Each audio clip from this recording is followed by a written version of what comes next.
Abhinavji, did you try recording it? Are you able to stream it? Oh, you mean I have to save it?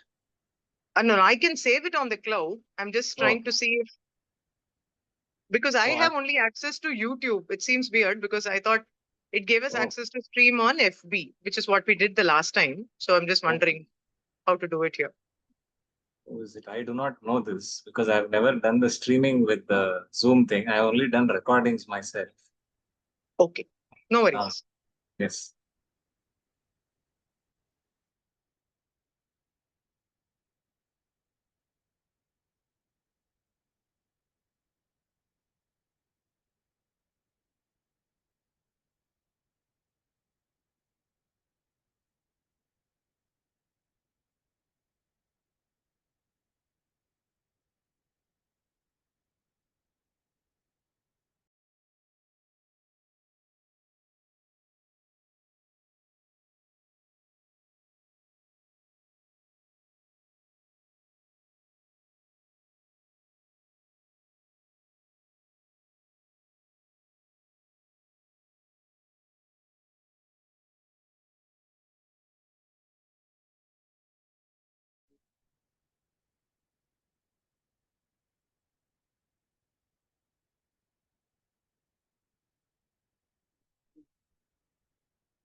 Namaste, one and all. On behalf of Panchajanya, I'd like to invite you for this series for this talk by Mr. Abinav Kadambi on the event of the World Sanskrit Day. The World Sanskrit Day is also called the Vishwa Samskrita Dinam. It is celebrated today. It's a day that aims to promote learning, preservation of cultural heritage, and highlight the relevance of Sanskrit in today's modern terms. It is also a day to commemorate the birth anniversary of a great Sanskrit grammarian by name Panini. Right? There is also another significance to today. It is a fact that we have our Avani Avittam or the Upakarma Day, where uh, a seeker is initiated into he wears the or he changes his his sacred thread, and he is initiated into this year's whatever the dharma that he is supposed to follow. So today is a day that marks the beginning of all the dharmic activities or the sanadanic activities for this year. So it's a very significant day, and it is rightly celebrated as the World Sanskrit Day. And we have with us an eminent researcher, Sri Abinav Kadambi, who has a very strong background in science and an equal interest in Sanskrit as well. And he has his own unique ways to present his very deep thoughts. Here we have Mr. Abhinav Kindari. Over to you, sir.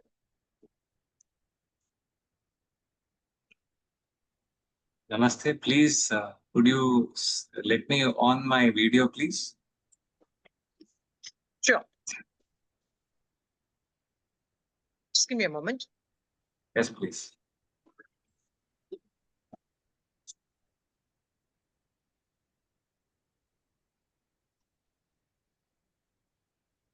Yes. Namaste. विशुद्धविज्ञानघनस्वरूपम् विज्ञानविश्राणनबद्धदीक्षम् दयानिधिम् देहभृताम् शरण्यम् देवं हयग्रीवमहं प्रपद्ये. The Shravana Purnima day is very special for Adhyayana, studies. We start today with the blessings of the divine, and we see that today is generally considered to be very convenient or very appropriate to begin any kind of adhyayana because of planetary and stellar arrangements. And when we want to start studying, we have to start with certain beginning steps. And when it comes to studying a subject such as the language of Sanskritam, it becomes important for us to work with the basics if we want to go towards intermediate or advanced levels of learning. When you want to learn any language, typically we would try to go to a teacher and start studying directly under their tutelage by doing some kind of an enrollment process. We enter into some enrollment process and eventually they give us certain documents and we uh, fill in all the details and then finally we enter into the system. And after we are done with jumping through certain hoops and certain kinds of obstacles, then we eventually are given a certification. In reality, when we think about the original goal of education, we see that it is not only meant for getting these certifications or these pieces of paper, but also to improve our knowledge, also to realize our swadharma and reach our fullest potential. To reach our fullest potential, we need all the different kinds of what you call supportive environment. It does not suffice to have just one kind of an institution where you have gotten an admission. It is also important for us to have a very supportive environment that is not just inside the institution, but also at home or wherever we are going. And when we want to study Sanskritam, we are currently in a situation where we are very afraid because in the house we do not speak in Sanskritam. In our immediate social circles or cultural circles, there is nobody who speaks or engages in Sanskritam directly. And also, we are afraid of the fact that we may not be able to pronounce certain sounds. We are majorly afraid because we have been fed this idea that we should not mispronounce anything. Because we are not supposed to mispronounce anything, we are so afraid that even one small mispronunciation will cause us to uh, accumulate some papa, some kind of negativity will come to us. That is a fear that we have. The intention here in this presentation is to make it fun. It is to make sure that we will engage with something that is very natural for us, very much connected with our everyday life. And through what we know, we are going to go towards what we don't know. That is the intention of education, right? Whenever we have the process of education from known to the unknown, that is the entire goal of education.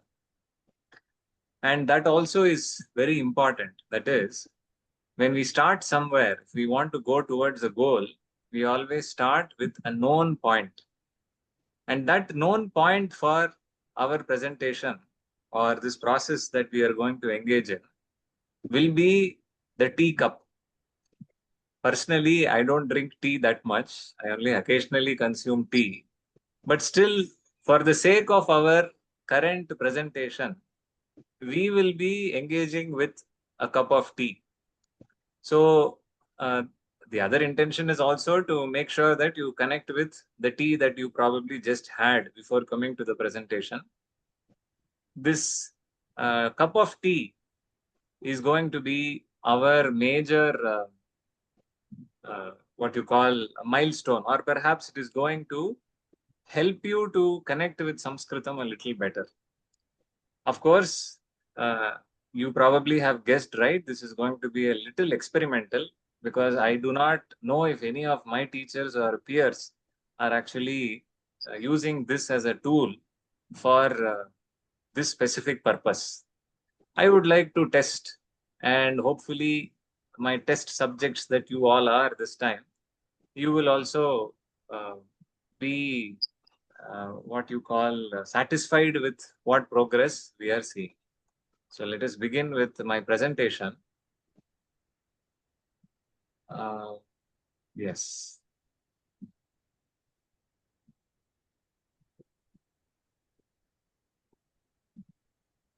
That is a zoomed out part of my presentation. Now this is the zoomed in part of the presentation. Sanskrit in my teacup. That is the title of the presentation. Before we move into the subject of the presentation, we need to understand certain ideas that are there in the pedagogy of Sanskritam. That is, in the process of learning. In the Parashara Puranam, there is an interesting shloka. पदच्छेदः पदार्थोक्तिर्विग्रहो वाक्ययोजना आक्षेपेषु समाधानं व्याख्यानं पञ्चलक्षणम्. The entire corpus of literature that we have on Indian knowledge systems usually begins with some kind of a short literary text. The short literary treatise will have a commentary, which will have a sub commentary, which will eventually have sub commentaries, and so on. This kind of commentary style of education that is very unique to our Bharatiya Jnana Parampara, that is the Indian knowledge systems, or the entire pedagogy of Indian knowledge systems, makes sure that we are not disconnected from our ancient teachers or the teachings of our ancestors. And therefore, when we see the kind of texts that are handed down to us, usually there will be one short text followed by very long commentaries. A commentary is called a vyakhyanam. And a vyakhyanam is supposed to have 5 qualities. Padachhedaha. So it should break down the words. It has to remove the compound. It has to make sure that the words are clearly articulated. Padarthoktihi, the meaning of each word. Vigrahaha, so complex compounds have to be broken down further. Vakya yojana, the proper syntactically arranged sentences. That is, the words in a sentence have to be arranged in a certain order so that it can make more sense. Akshepeshu samadhanam. They will also give answers. That is, they will try to resolve any kinds of questions or what you call disagreements. That is, if any text is written, somebody who has a different opinion would usually give an akshepa. So they will say, no, I do not agree with what you have just said. Now I want to give a different solution to this. So that is what is being said as akshepeshu samadhanam, vyakhyanam panchalakshanam. So any commentary is supposed to have these 5 properties. But then we need to understand that if you want to go towards the understanding of a commentary itself, you have to also understand the importance of words in general. Chandah padau tu vedasya hastau kalpotha pathyate jyotishaamayanam chakshuhu niruktam shrotram uchyate shiksha ghranantu vedasya mukham vyakaranam smritam tasmat sangamadhityaiva brahmaloke mahiyate. If you want to understand where we begin with the study of Sanskritam, there is one kind of visualization or personification of the Veda that becomes very important.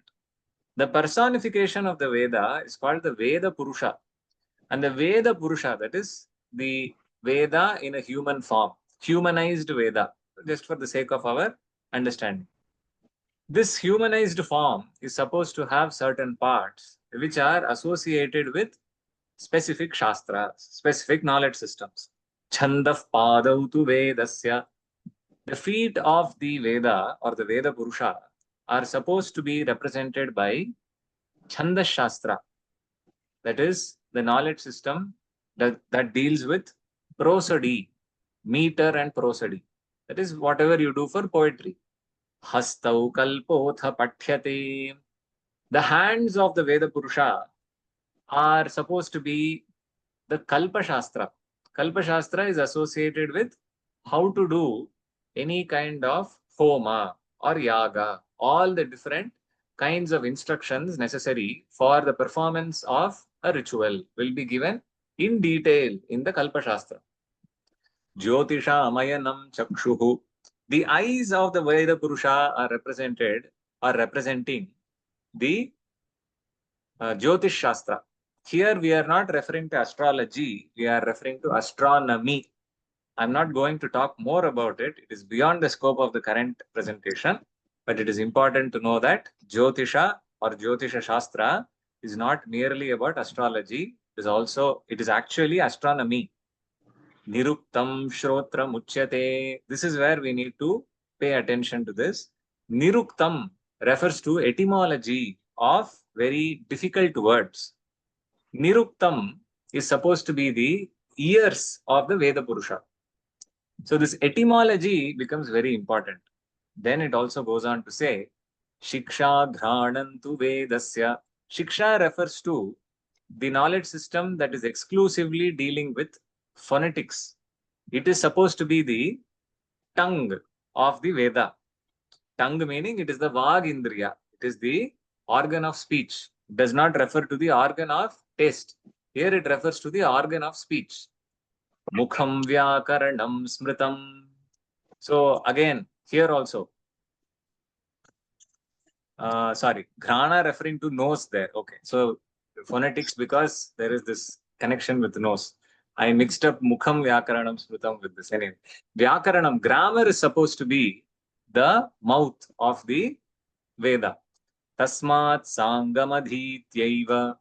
Therefore, you have to study it fully. Only then you will be able to be in Brahmaloka. Only then you will be able to experience that kind of clarity of whatever is there in the Veda or the knowledge system in general. So here there is a small introduction to the different Shastras. These are all called the Vedangas. Shiksha Dhranantu Vedasya. Here please remember phonetics is supposed to be directly associated with the organ of speech, but still here they are making a reference to the organ of smell perception. Yes. Anyway, now why am I talking about these two verses here? That is because the Parashara Puranam is telling us the importance of a commentary, and here we see the importance of etymology. Both of these are going to be combined here in the context of Sanskrit in a teacup. Before we go forward into the subject, we have to see when we talk about a tea cup, we have tea inside it. There are different ways in which you can make tea. The ingredients of tea are what we are more concerned with.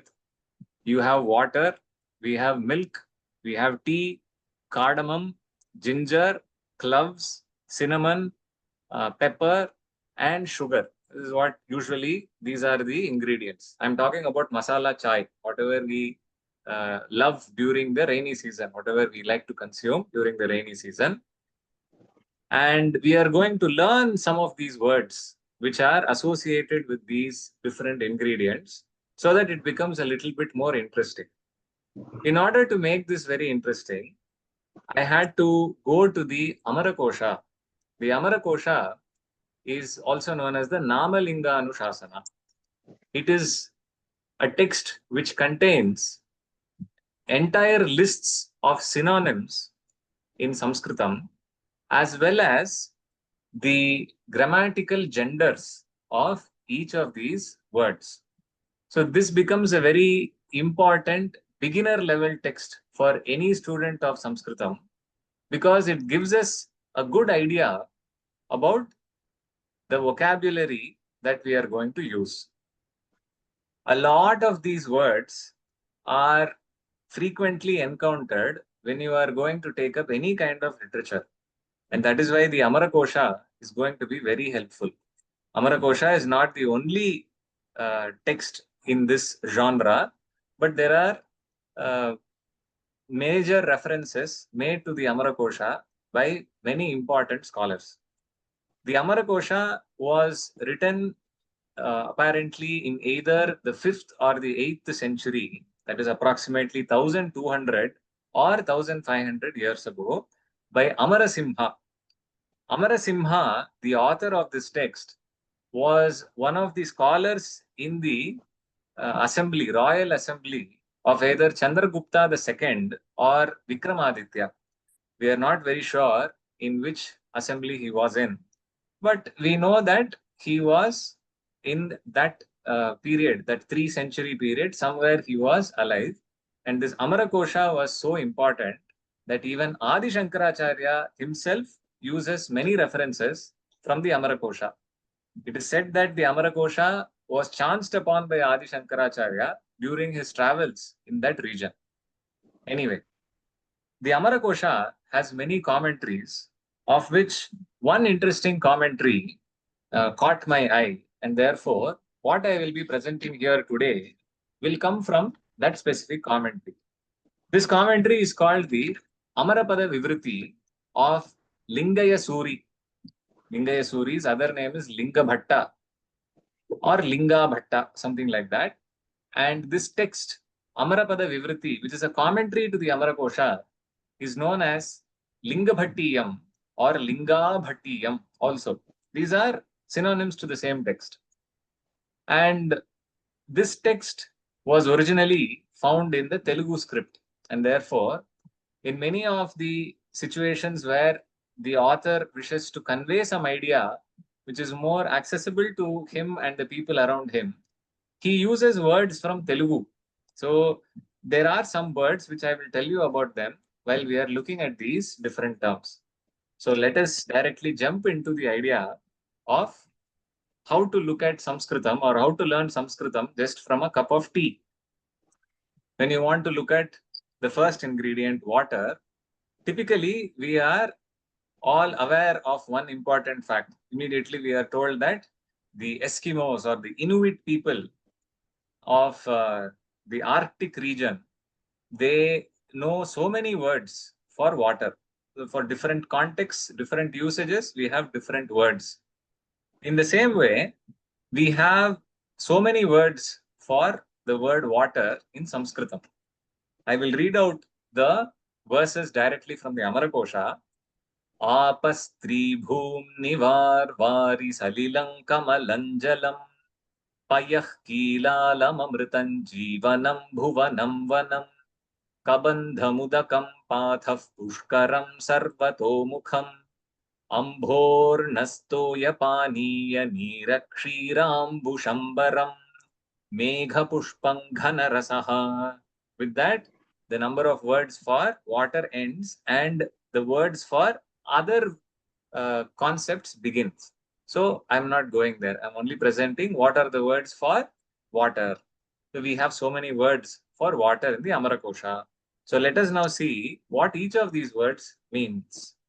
So when you look at this and construct a kind of a map like this, a concept map for water, let us see what the commentary says. The word that you see in this pale yellow color rectangle is the word that is presented by the Amarakosha, and the text which is found beneath it is actually the commentary, that is Amarapada Vivriti. So Lingaya Suri or Lingabhatta has given this as the explanation or the etymology for each of these words. Let us look at some of these words. You will understand why we have so many words for each term, each concept. Apaha, Indrena apyante. So the word apaha refers to water, but it is always used in plural form. So waters is the actual translation for the word apaha. But in reality, the meaning of apaha is Indrena apyante, that which is spread by Indra. So Indra is a devata who is supposed to have been originally associated with rain and water. If you take the Rig Veda, you will see that Indra is frequently associated with rain and water. Of course, at a later period, we see Varuna also associated with that idea. Then, even much later, we see that Mitra, Varuna are combined together. Then, later, much later, we see it is mostly connected with Vishnu. So, there is some kind of a historical progression where we see the Devata that is associated with water is slowly moved towards Vishnu. This is what the Western Indologists say. I do not know if it is true because I was not there to say whether it is right or wrong. I can only tell you what academia is currently an opinion of. So, this apaha is derived from the root apl vyaptav. That is how it is said. I will not read all these terms. I will only read to you some of these ideas so that you get some idea about how these words are constructed. The second word is var, which is also said as vaha. So we have bahu pradesham vrinoti, vrinyavarane. Because water goes to so many places, it spreads to different places, it is called var. Then it is also called vari. It has the same etymology. Bahupradesham vrinoti. So again, here also we see that it is going to spread. That is why it is called vari. And then what do we have? Salilam sarati sr gatau. That which is moving. Therefore, it is called salilam. So you notice how, based on the properties associated with the entity, the names are also given. Then we have the word kamalam, kamyate trishitaihi, kamukantau. Because it is desired by those who are thirsty, it is called kamalam. Usually you see the word kamalam, you think it is only a reference to lotus flower. But here, interestingly, the word kamalam is used to refer to water also. So interestingly, both water and what comes out of water, both are called kamala. Very interesting concept here. Then we see the word jalam. This you are probably aware of because it's a very common term to refer to water. Jalati, uh, jadi bhavati, jala ghatane. Something to do with water being very strong. That is why it is called jalam. And then there is a word payaha, payate, payagatau. Because it moves, it is called payaha. There is also another possible etymology given by the commentator. He says pa pane piyate iti payaha, because it is drunk. That which is being drunk, therefore it is called payaha. Then there is another term, kilalam. Kilan, jwalan, alati, varayati. Because it puts out fire, it puts out flames. Therefore, it is called kilalam. Then the word amritam is used. Very interesting term. Usually the word amritam refers to that ambrosia or that amrita which is found only in Swarga, which is being consumed by the devatas for the sake of living forever. So it is the ambrosia of the gods which is consumed for immortality. But in reality, the word amritam can also refer to water according to Amarakosha. Na mriyante anena. Anena na mritam. Meaning, nobody dies because of it. Of course, we are not talking about drowning inside water. We are actually talking about water which is not going to, by default, cause us to die. Meaning, it is going to help us to live. That is what is being mentioned here. Then Jivanam is also called Jivanam because Jivanti Yena. Because of it, there is life. Scientifically, this is correct. And also, the name to water is Jivanam. Then there is a word Bhuvanam, Bhavati Sarvasmat. That is what happens or that which exists from everything. Something to do with water being existing everywhere. So, Bhu Sattayam. That is what is given here, Bhuvanam. Previously, we saw the word Amritam. Now we are seeing the word Bhuvanam. And then we are seeing the word Jivanam. All these terms seem to indicate the different uh, synonyms for other ideas like Kamalam. So other words or other concepts exist, but we see the names are applicable even to water. Vanam, usually the word vanam refers to a forest, but here it is vanyate yachyate, vanu yachane. That which is desired, that which is asked for is called vanam. So water is also called vanam. Then we have an interesting name, Kabandham. If you are someone who has little bit exposure in Ramayana, we see this name Kabandha coming there. Here it is called Kabandham because Kam Sukham Badhyate Atra or Kam Sukham Badhnati. It actually ties up Sukha, meaning comfort or pleasure. Therefore, it is called Kabandha. It is also called Udakam, Unatti, Undi, Kledane, meaning it is going to wet everything. Therefore, it is called water. Right? That is how it is in English.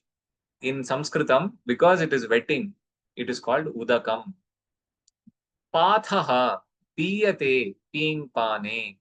That which is drunk is called Pathaha or Pati, Pa Rakshane. That which protects is called Pathaha. Water can also be used as a protective agent, right? When you build a moat around the fort, you will see that it is going to help prevent any kind of enemy entering into the fort. Pushkaram, you probably have heard of this word Pushkaram in your everyday usage. Say, for example, there are some festivals associated with rivers. We have the Godavari Pushkara, Narmada Pushkara. So, what is this Pushkara? The word Pushkara comes from the root Pusha Pushtau, Pushnati iti Pushkaram. That which nourishes is called Pushkara. Then, Sarvato Mukham, Sarvataha Mukham Yasya Tat. That which has a face everywhere, meaning water has a face everywhere, or it can go forward in any direction. Perhaps that is what is being meant here. Generally, the word Sarvato Mukham or Vishwato Mukham may be connected with the divine directly. So, if you have studied a little bit of the Veda mantras, or if you have studied a little bit of stotras, you probably are aware of the fact that Sarvato Mukham, Vishwato Mukham, all these are terms used to refer to the divine's omnipresence. That is, the divine is present everywhere, and therefore the divine's face is everywhere. There is nothing that escapes the view or the gaze of the divine. So, that point is not only applicable to the divine, but it is also applicable to water, according to this idea. Ambho, actually Ambhaha, Amati Gachati, Amagatyadishu. Because it moves, it is called Ambhaha. Mukham Ambhate Anena.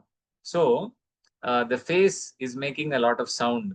Therefore, it is also called Ambhaha, meaning whichever part of water is moving forward is going to make that sound, right? The gurgling sound. Therefore, it is called Ambhaha. Now we have another name.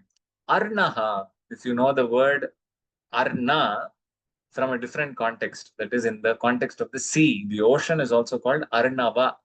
Here we have the word Arnaha, which is only one syllable lesser than Arnavaha. So this Arnaha comes from Rinoti or Richati, Rigatau. That which moves is called Arnaha. Very interesting. Water's movement has been emphasized upon here everywhere. So it is water, and if you want to consider it to be water, it has to move. Otherwise, seems like it is not considered to be water. Very interesting idea that it is presenting to us. Another term for water, toyam, tauti, tuhu, avaranarthe. That which is encompassing, that which is spreading everywhere, and it is covering everything. Therefore, it is called toyam. Or tayate palayati, tayir santana palanayu. That which is protecting is also called toyam, protecting or governing. Then paniyam. You probably have heard of the word pani in Hindi. This paniyam is the root for that word pani. So paniyam comes from piyate or patavyam, pa pani. That which is drunk is called paniyam, or that which has to be drunk is called paniyam, pa pani. Then we are given the idea of Neeram. Niyate, Niyate iti Neeram. Niyate iti Neeram, meaning Ninya Prapane. That which is taken is called Neeram. So, It is always taken from the source. Therefore, it is called Neeram. Perhaps that is the idea here. Next, we have the word Kshiram. Usually, if you are someone who is familiar with Indian languages, we see that the word Kshiram is used to refer to milk. Now we are seeing that it is referring to also water. So therefore, the milkman or milkmaid is not to be found fault with, because Neera and Kshira are the same, no? So we have this issue that milk is very watery, and we immediately fight with the cowherd, or at least the milkman or milkmaid, at least in the past. Now we have milk only in packets or bottles. Therefore, that's a different story. So if you are having the same word for both water and milk, then obviously that person can fight with you saying it is the same only. So he's telling the truth. Nobody's lying. They did not add water to milk. They are only adding kshira to kshira. So that's a very interesting idea there. Kshiyate, kshi nivasagatyo. Kshiyate refers to either that which is uh, entering and leaving. So again, movement is being focused upon. Kshi kshaye, that which is going to keep getting little and little. That is, it's going to get lesser and lesser. Therefore, it is called kshira. Perhaps here in this context, it refers to the evaporation of water. It can also be because of ghasyate, ghasl adane, that which is consumed is called kshira. Very interesting idea. Then we have the word ambu. Ambate mukham anena aviravi labi shabde. So the face of water is going to be very sound generating. It's going to cause sounds all the time. It's a little noisy. Therefore, it is called ambu, according to this commentator. Then we have the word shambaram. Sham sukham vrinoti vrinni varane. It is going to cover pleasure. So water is generally associated with pleasure. Whenever we want to have a vacation, usually we want to go to some place with a beach or a river or a pond, any kind of a water body. Usually we will not find pleasure in dry places. We find pleasure in wet places. A very interesting idea there. Samvrinoti iti sambaram, rabayor abhedaha. So again, Shambaram has another name. It can also be called Sambaram. Then we have the word Megha Pushpam, Meghasya Pushpam. So Megha Pushpam means this is the fruit, this is the flower of clouds. I request the audience members to not unnecessarily move their fingers across the screen, because it is causing some kind of streaks. You will see blue and red streaks on the screen because some audience member has touched the screen unintentionally or intentionally. I request you not to do so. It is causing a block on the screen. People can't see it clearly. Anyway, then we have a word, Ghana Rasaha. Ghana refers to cloud. Ghana Rasaha means the essence of a cloud. So things that are inside the cloud are the essence of the cloud. So water is what is inside the cloud. We have Ghana Rasaha. Then we have some other ideas also presented in the commentary. We see Kam and what is that? Kam and Andha also are two names, Kam and Andham. So it is also called Ka. Water is also called Ka because Trishitaihi Kamyate. It is desired by people who are thirsty. Therefore, it is called Kam. Then it is also called Andham because it is what is going to infuse prana inside. It is going to make people or entities alive. Therefore, it is called Andha. And there are also two additional names given by the commentator. One is called Apyam and another term is Ammayam. Apyam and Ammayam are corrupt forms of the word Apaha. These are all terms we have for just water. Everybody thought that it is only there in the Inuit language. It is also there in our Sanskritam. You see that all these terms have also moved towards other languages. You will see some of these terms make a presence felt in other native indigenous Indian languages. Okay, let us move forward. What is the second ingredient I want to work with? Milk. Dugdham is what you probably call milk. I have already shown you one additional name, Kshiram. Then there is another name payaha, which is also given for milk. So what does it say? Duhyate, duh prapurane, that which is filling is called dugdham. So for a child, for an infant who is still consuming milk from the mother, milk is what is going to fill the stomach and also nourish the body of the child. Therefore, it is called dugdham. Why is it called kshiram? Again, that which is uh, consumed is called kshiram. What is payaha? Payaha, we have already seen it comes in the context of water, a common synonym. So we see that piyate, pane, that which is drunk is called payaha. Because milk is called payaha, we have the word payasam referring to that sweet dish that we make out of milk. So in many parts of the world, at least in many parts of India, we have this common mistake of saying milk payasam or milk payas. It is already payasam itself means it is made out of milk. Why do you need to add another term there to indicate again it is milk? So payasam itself means it is made out of milk. Similarly, the word kshiram is what has given rise to the word kheer. Because it is made out of milk, it is called kheer. If you add another some term referring to milk, like milk kheer, it does not make any sense. Also, the word dugdham is what has become doodh in Hindi. So these are all some interesting words that you see are having their roots in Sanskrit terms. Then we have the next important ingredient. This is tea, right? So we need tea leaves. What about tea leaves? Interestingly, the Amarakosha does not have words for tea. I will tell you more about this. It's a very interesting history there. Then we see the term for cardamom. Cardamom has two varieties. One is the bigger variety, another is the smaller variety. If you are someone in India, you probably have seen both of these varieties. Outside of India, outside of Southeast Asia, or outside of Sri Lanka and all these regions, we have only one type of cardamom. You will not usually find both varieties in that shop, whatever shop you're buying at. So there are supposed to be two varieties in cardamom, the larger one and the smaller one. So we have one shloka, one verse, where the first half is dedicated to giving you names, that is synonymous names for larger cardamom. And the second half of the verse is giving you synonyms for the smaller cardamom. Prithvi ka chandra valaila nishkutir bahilathasa. This is all for larger cardamom.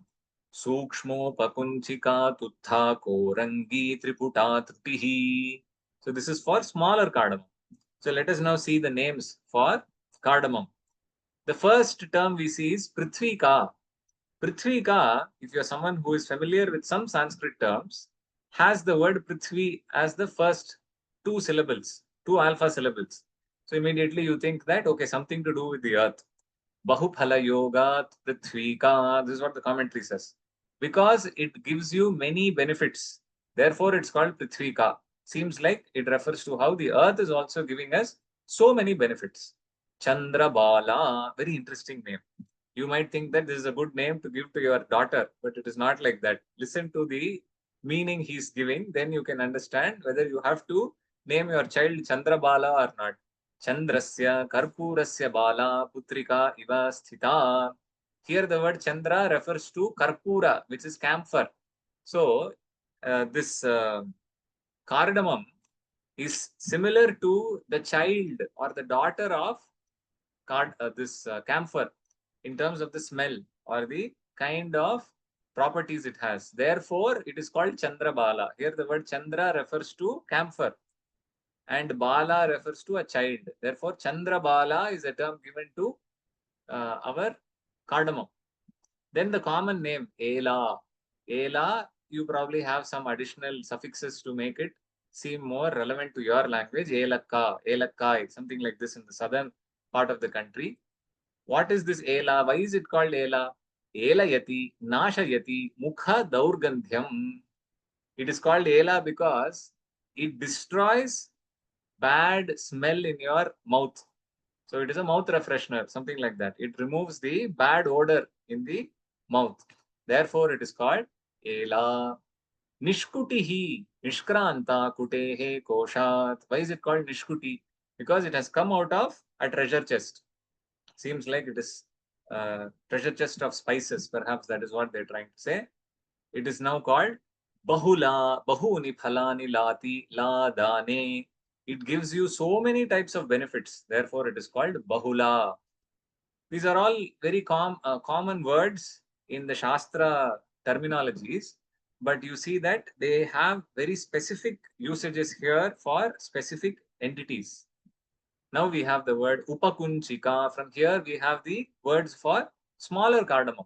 Upakunchati, Swalpi Bhavati. It becomes very small, or it becomes very small, meaning it shrinks or something. That is why it is called Upakunchika. Tutha, that's a very interesting name because Tuchatvat, Tucha, there is some kind of a corruption of the word Tucha, which has become Tutha. It is called Tutha because Tuchatvat, because it is very small, it is called Tutha, or Tudatitapam Tutha, because it destroys heat. Therefore, it is called Tutha. Interesting. Now we see some Ayurvedic benefit which is being given for cardamom. That is why it is called Tutha. Then there's an interesting name, Korangi, Kurati Shabdayate, because it makes a sound. It is called Korangi. So when you, I think it is a reference to dried small cardamom, which is actually having the seeds inside that pod, and it actually makes sounds when it moves, right? So that specific idea is being embedded in the name Korangi. Then there is another name, Triputa. This is more botanical in nature. Patatraya Shalini Tvat, because it has three kinds of leaves or some kind of protective um, layers, or not layers. There are three sheets. Patatraya, three sheets are there. Therefore, it is called Triputa. You probably are aware of Triputi. That is a different idea. We'll come back to this one. Trutihi, Sukshmatvat, Trutayati, Trutubhedane. Trutihi, it is literally called Trutihi, meaning that which is getting cut. It breaks or cuts. Why is it breaking or cutting? Because it is very soft, very smooth, and it is very fragile. Therefore, it is called Trutihi. It easily gets cut.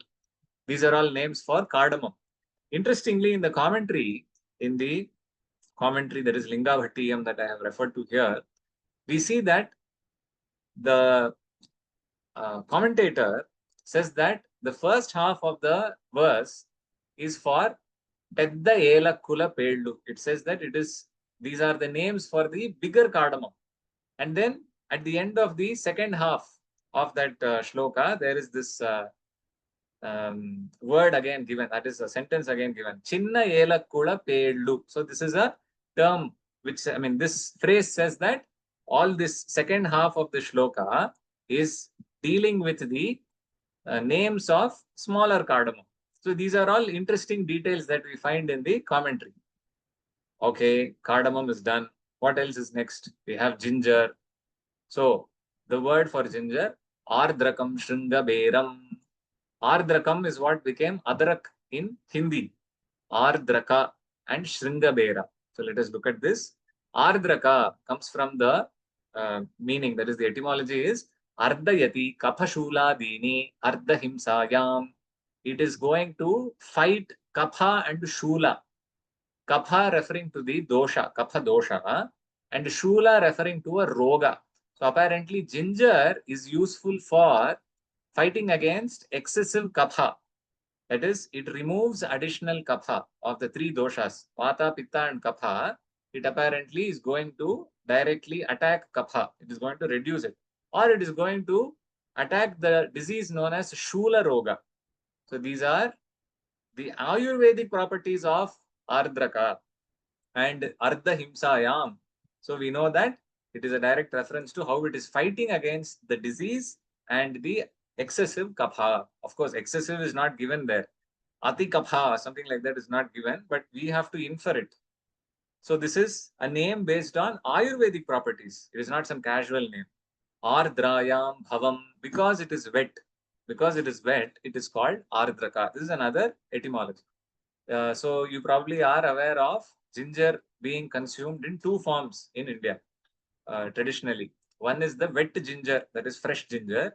The other one, which is a medicinally prepared or um, specifically prepared for medicinal purpose, that is shonthi, that is dried ginger, Ayurvedic dried ginger. That is what we can call it. It is not literally dried ginger. It is Ayurvedic purpose. It has Ayurvedic purpose. That is, it is supposed to be dried in milk of some kind. So you have to process it for many days. It is not simply dried ginger. You just buy a ginger, place it somewhere in the fridge, it dries up. That does not become shonthi. That is not having medicinal properties directly.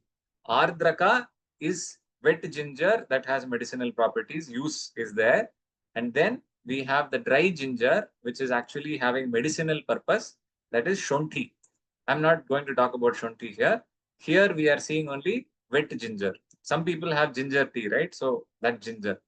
The second synonym or the name for ginger, Shringaberam. You probably have heard of Shringaberapura or Rishya Shringa. All these names are already known to you. Shringabera is a very interesting name because Shringopetam Beram Shariram Asya. Shringa means horn. So this has a body which has a horn, it seems. So when you look at the ginger plant, the ginger root, it actually has something like a horn, right? It has these circles, the texture, the color, all of this feels like it is the horn of some deer. It's like an antler of a deer. So it looks like a horn. And therefore, because it has the horn on its body, it is called Shringabera. Interestingly, the word Bera here has to be noted also. If you are someone who is interested in temples and temple architecture and temple rituals also, you see that we have different forms of the deity inside the temple and outside the temple. One form which is always going to be there in the sanctum sanctorum, that is the Garbhagriha, that is called the Moola Bera. Moola Bera meaning the root or the source body, which is always inside the Garbhagriha, the sanctum sanctorum, the center of the temple or the central part of the shrine. And then there is something called the Utsava Bera, the body of the divine, which is brought out in procession during the Utsava times, during the celebrations. So during that procession time, that body of the divine is called the Utsava Bera. So the word Bera refers to body. So Shringa Bera meaning horned body. Literally, that's what it means. So Shringa Bera is the name for ginger. Okay, what is the next one? Then we have clove. So Lavangam, Deva Kusumam, Shri Sanyam. These are all names for clove. So what do we have for clove? Lavangam, Luyate, Chidyate, that which is cut. That which gets cut is called lavangam. So if you want to get the flavor of clove, you have to cut it a little bit. Perhaps that, obviously, if you want to also get cloves from the plant, you have to cut it from the branches, right? Perhaps it refers to that also. Deva Kusumam, Deva Kusuma Dyuti Yogat. Deva Kusuma refers to either some plant or some flower which is called Deva Kusuma, or it refers to the divine flower. So perhaps it is a reference to Parijata Pushpa, something like that. Deva Kusuma Dyuti Yogat, because it has the uh, radiance of that flower, it is called Deva Kusuma. Shri Sanyam, Shriyaha Sanya Asya. It has the symbol of Shri, it seems. Shri meaning Lakshmi. Therefore, it is called Shri Sanyam. Of course, there are some typographical errors here. Please don't mind that. Please listen to the phonetic usage. You will understand it better. Then there is cinnamon. Why is cinnamon not given? That also we will see why. Pepper. Pepper is called Velajam, Maricham, Kolakam, Krishna, Mushanam, Dharma, Pattanam. These are all names given there. Maricham is the most commonly known name. You will see that pepper is called Velajam. Velle, Samudra Vela Tate Prayena Jayate. It is usually found near the uh, boundaries of the ocean. So you must remember that European colonization began majorly in the parts of India because of their need to discover an alternative sea route to India to get pepper. Majorly, it was supposed to be to get some spices from India. And so when they came to India, they found that the Kerala region what is now called Kerala, that entire coastal region had lots of pepper. It was most popular for pepper. So again, this is a reference to that. When you call pepper as Velaja, it refers to the place of origin. Velle Samudra Vela Tate Prayena Jayate. It's mostly found near the boundaries of the ocean. That is, of which ocean? We see that it is near the Arabian Sea. Maricham, Jihva Mriyate Iva Vyathate Anena, Mring Pranatyage. When you consume pepper as it feels as if your tongue is dying. That is what it says. Jihva Mriyate Iva Vyathate Anena.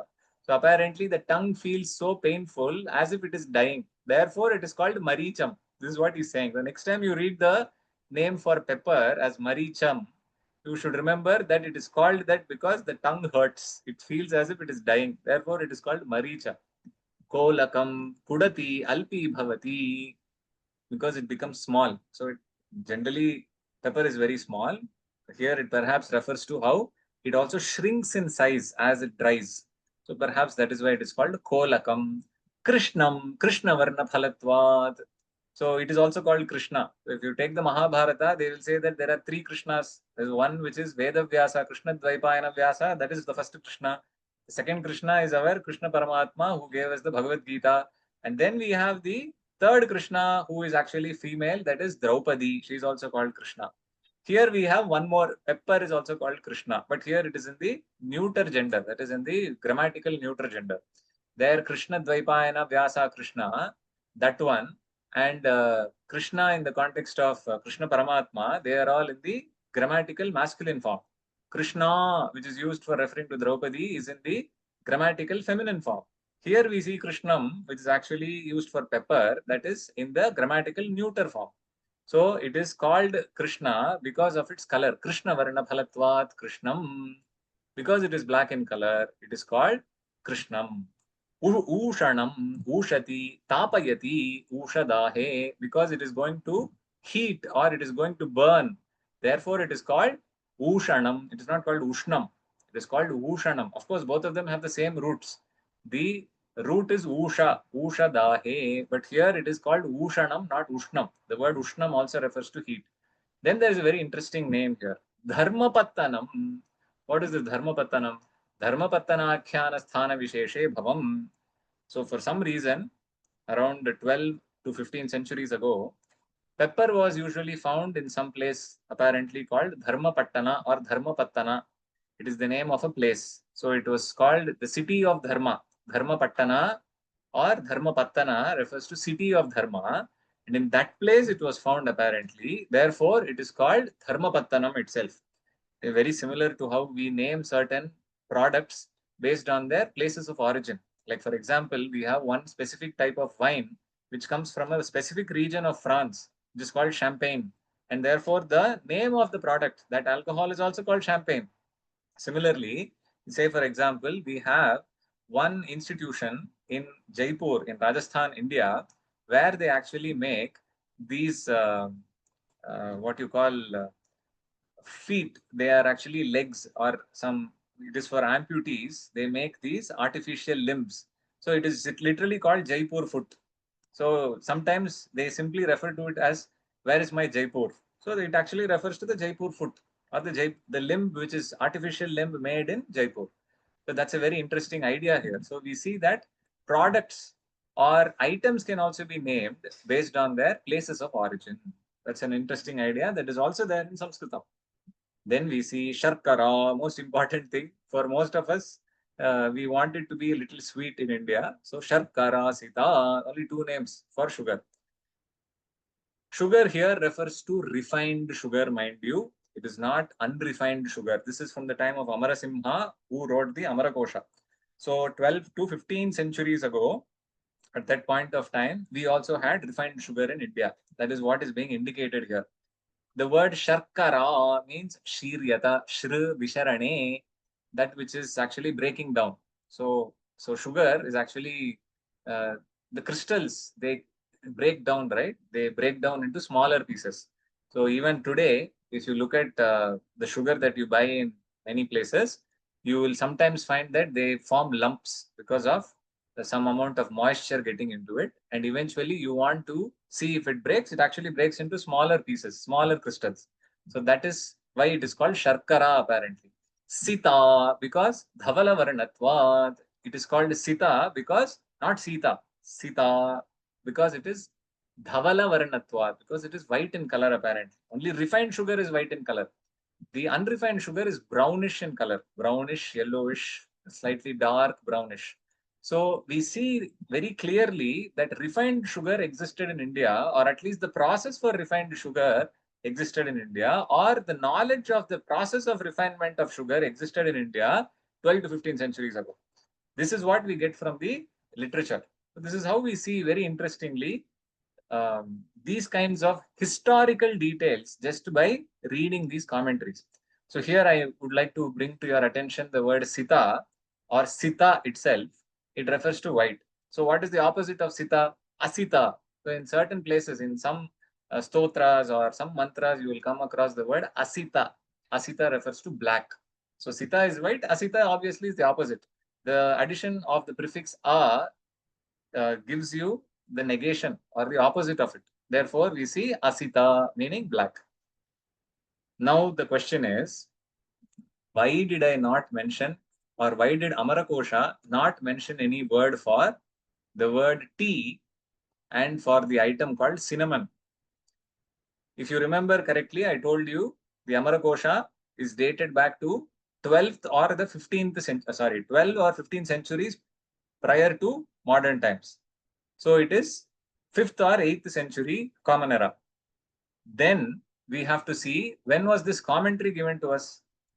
So this Linga Bhattiyam commentary came to us according to the researchers who have published this, and this was published by Adayar Library in Chennai. And according to that um, introduction to this commentary, they say that the date of this commentary is somewhere close to the mid part of the 12th century. So 1150 CE, Common Era 1150. So we see that this is the time fixed for Amarakosha's commentary, this current commentary. There are many other commentaries. Amarakosha is much earlier, so 12 to 15 centuries ago. Then when did tea enter into India? When did cinnamon enter into India? Today, tea is everywhere. You see tea in Assam, which is extremely popular. Parts of Kerala where tea is very popular. Parts of Karnataka where you get tea also. And what about cinnamon? Cinnamon is extremely popular in Sri Lanka. Today, Sri Lanka supplies a major percentage of cinnamon. They have trees and they have specialized processes and special varieties of cinnamon which they get there. But what about the time when cinnamon and tea came into India, the mainland India?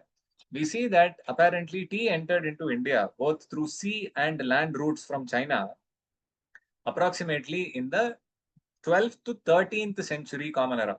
So, approximately a century or so after the commentary written by our Lingabhatta or Lingayasuri.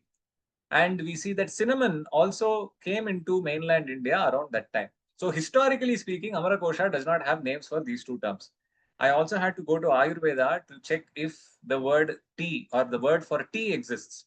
So there are some terms like Krishna Parna or Shyama Parna, Shyama Parni, which is also given for tea because it has dark leaves, but it cannot be relied upon. So my current search has told me that tea is not directly mentioned in any major Ayurvedic treatise where they have recipes for uh, treating diseases or for general kinds of recipes or general kind of property descriptions, properties of different kinds of these medicines, medicinal formulations, all that.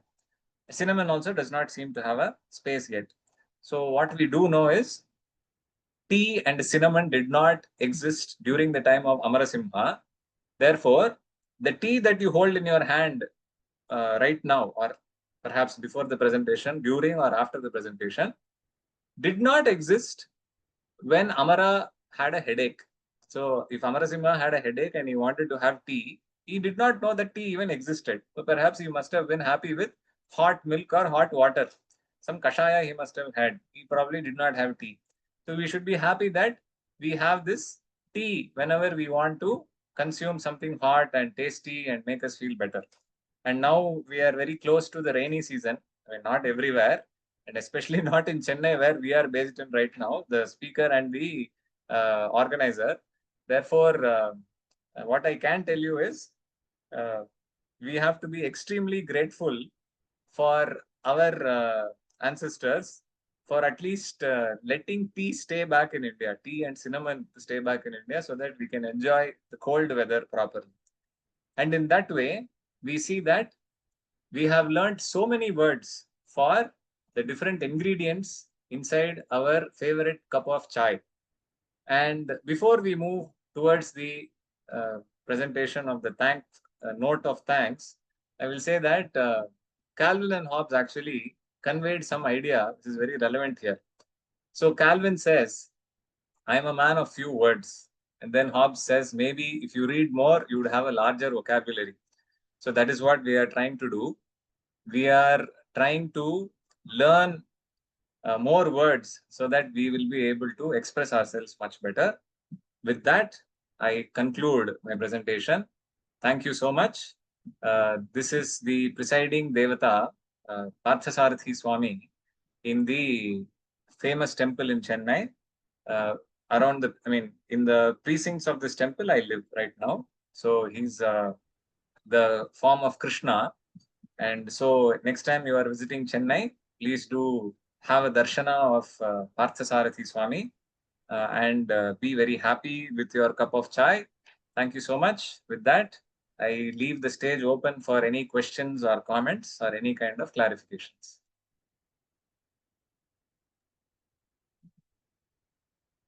Anyone with questions, kindly unmute.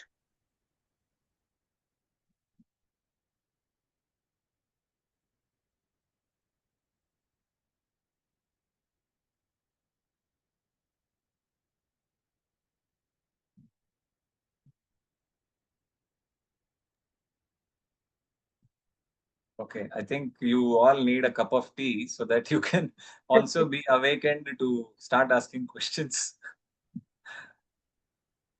Thank you so much. On behalf of Panchajanya, we thank Sri Abinav Kadambi for giving us one of the most insight-filled cups of tea. The sheer depth and scope of Sanskrita leaves one filled with awe and delight, and it is to be revered and cherished and relished rather than feared, right? The function of the word being embedded in the word itself and therefore contextualizing meanings has truly offered us a tea for thought. Abhinavji, I know that you have a background, a master's in nanotechnology, medical nanotechnology, and cognitive neurosciences. Now I'm left wondering if you have some insights into Ayurveda and cuisine also. Probably you're already enrolled for a master's course in either of this. I mean, you touched several realms, right? From history to geography to Ayurveda. And for once, I even thought you were into cuisine seriously. Catering and hotel management, whatnot. Oh. So thank you. Thank you so much for all the efforts that you put into this talk for all of us. It is our hope that we can definitely bring you back very soon to offer a full-fledged course in helping language enthusiasts who've joined us, experience the joy of Sanskritam, in a manner that is so accessible. Thank you so much.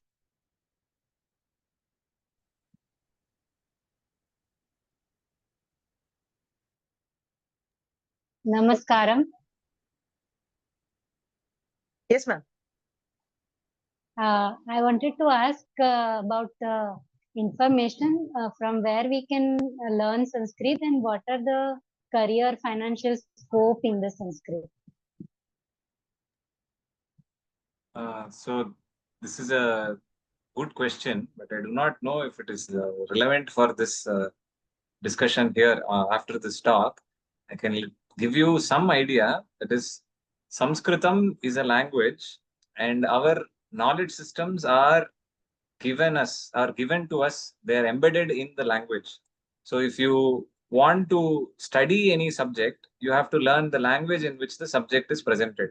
So right now, if you are studying anything, so you are learning English, commerce, French, or anything for that matter, whatever you want to learn, you will see that it is presented in a certain language. The same way, our entire Bharatiya Jnana Parampara, traditional Indian knowledge systems, are presented majorly in Sanskritam.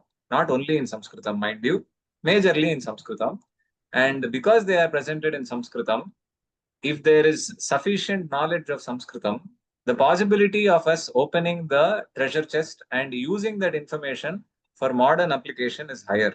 So the government of India, through the Ministry of Culture, has initiated one specific what you call initiative. I can only call it an initiative, which is called the IKS cell, Indian Knowledge System cell. I'm not paid by them to market their ideas. Okay, please. I'm not trying to publicize what they're doing. I'm only saying what is already being done. So this Sanskritam is also considered for exploring the activities of the IKS cell. There are also lots of information embedded through Hindi, through Punjabi, through Telugu, Kannada, Malayalam, all local indigenous languages. So all of these are equally important as English. So just knowing English and knowing subjects which are presented in English is not sufficient in modern times. It's important to take inspiration from our ancient heritage and see if we can take it forward through our own research and effort. So there is a lot of scope for development, a lot of scope for growth through Sanskritam or studying Sanskritam. So if you need any further information, please contact the organizers, and through them, I can also give you additional information. Thank you. Okay, thank you.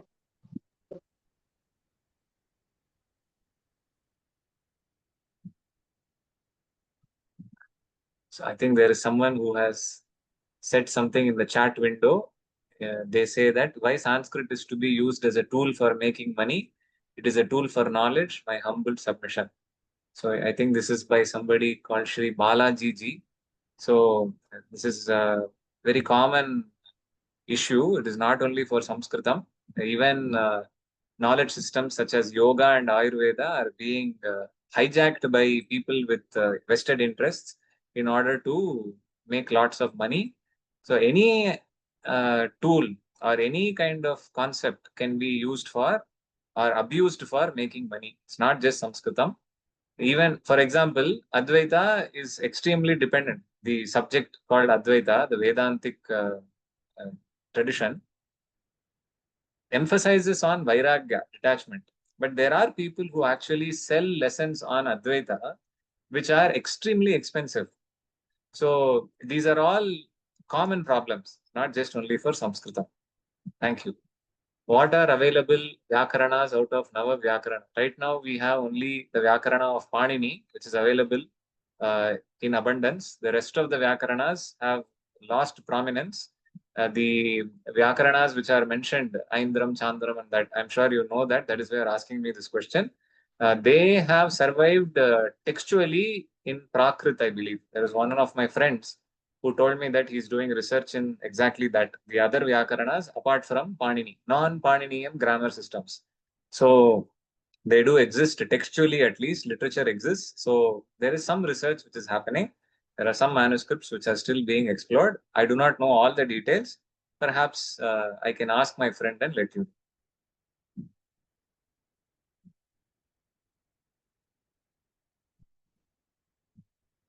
Okay, I don't see any more questions.